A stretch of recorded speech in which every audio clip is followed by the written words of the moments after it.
Hello, my name is Kathy and welcome to It's in the Details.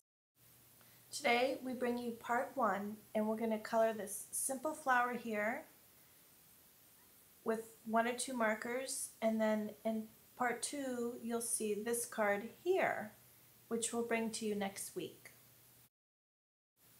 We're using Marvy Plume markers. They're alcohol markers. They have a beautiful brush tip and they work wonderful.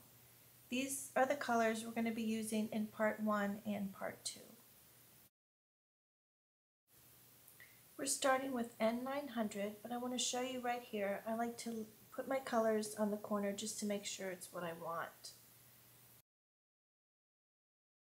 Colorless blender down on 3 or 4 of the petals at a time. We're going to wet the paper and then it will accept the color a little bit better and it'll be easy to blend it.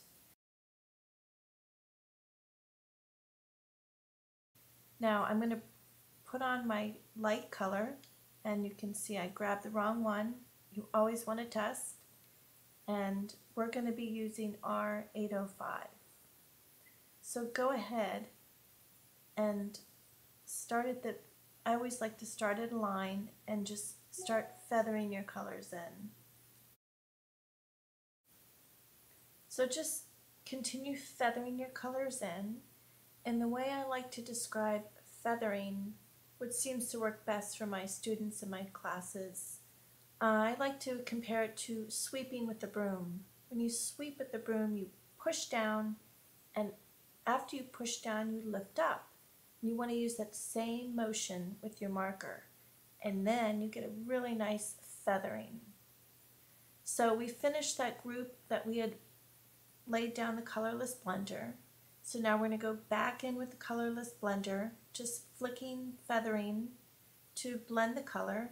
It's going to move the color back in, so it's going to make it a little bit lighter, and hence blending it together. So once we finish that, we're going to move on to our next 3 or 4 leaves, petals, leaves. You can see here that I colored 3 of the petals green and turn them into leaves. Now I'm working on my next group of petals. I keep wanting to call them leaves, so I'm going ahead again and just wetting them with the colorless blender so it makes it easier to blend.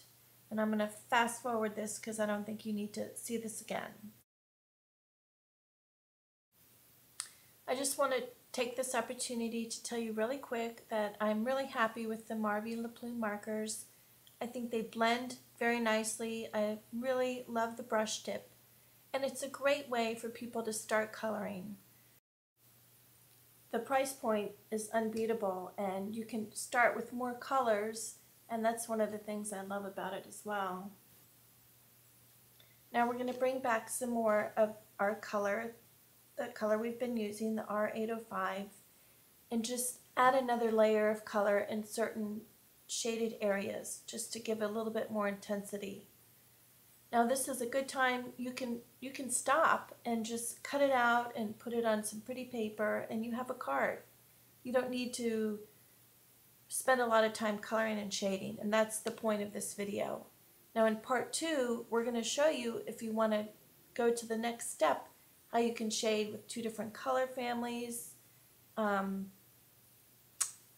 Just more give and take with the shading back and forth. It takes longer, the result is different. And then we're going to show you, how you can go crazy with the white dots. This is the card we're making in part 2. It's got a lot more shading. This is just another flower I did as well. And this is the flower, the simple coloring we put onto this card here. Okay, we're going to use 2 browns on the center. We're going to use E866 and E869. And you literally just scribble the color on.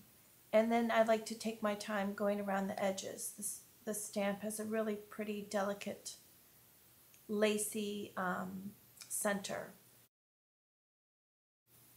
I always like to rotate my paper while I color. It just makes it easier. Now we're going to shade with E869.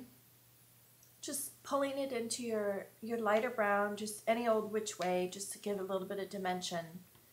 You can just make it quick and easy, painless. Now that my petals are dry, I'm going to add a little bit more color of the pink, the R805. Now we're going to add some white accents with this gel pen, and it'll be in the supplied list. But I always like to start it on the tip of my finger. I feel like it warms the end up, but it also lets me know that it's going to flow evenly and nicely, because that's the best point about getting this to work right. So just lay your tip down, let it pool, give it a second, and then just dab on the other smaller dots around it. So set it down, let it pool for a large dot, and then just dab from what's already on that tip. I'm just going to put this in super speed mode. I'm trying to keep this video as short as possible, but you know, it's my second one and I'm getting better as I go along, so thank you for your patience. And this is the card with the same image. The only difference is I outline the edges, which I can show you if you want to keep hanging out with me here. I always like to go over my images with a fine tip black marker. It can be a multi-liner. There's so many on the market. This particular one that I just happened to pick up today is a Sharpie fine tip one, and I love it too. I always start at a line and finish at a line when I'm going over an image. It's much easier.